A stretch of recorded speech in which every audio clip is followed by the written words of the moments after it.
Okay, this is a video for the other guys in my group that want to build modules on the IKEA linnmon tables.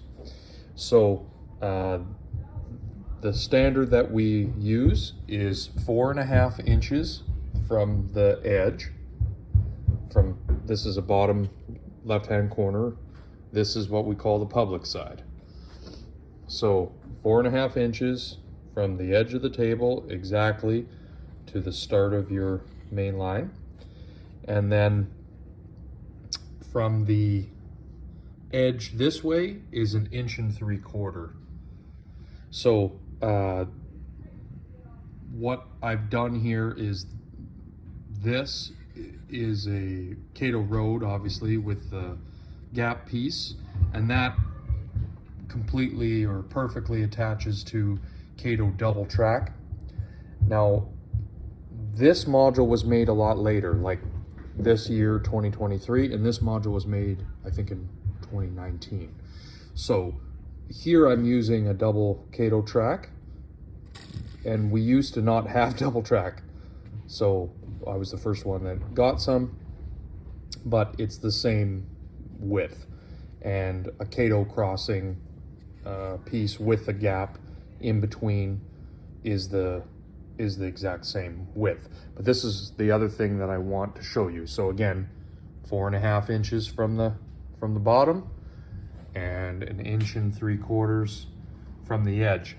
Now over here we're using these gap pieces like on my yard.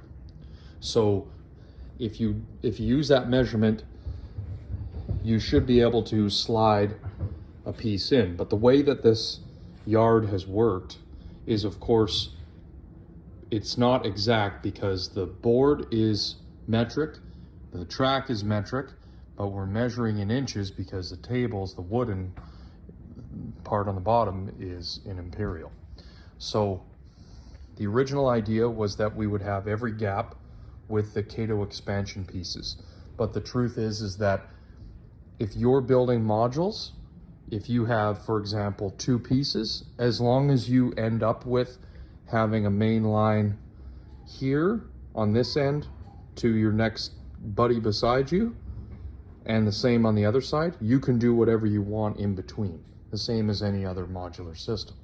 So if you look over here, I've spanned this gap with a 4 inch and 7/8 Cato piece, or a half straight.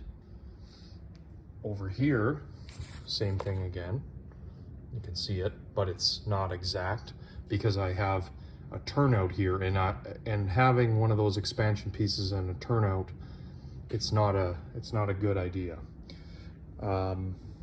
Here's another one where this is a 28-inch radius, the widest that's between, and before it had a straight piece gapping, but now it's actually changed because I'm connecting it into my home layout.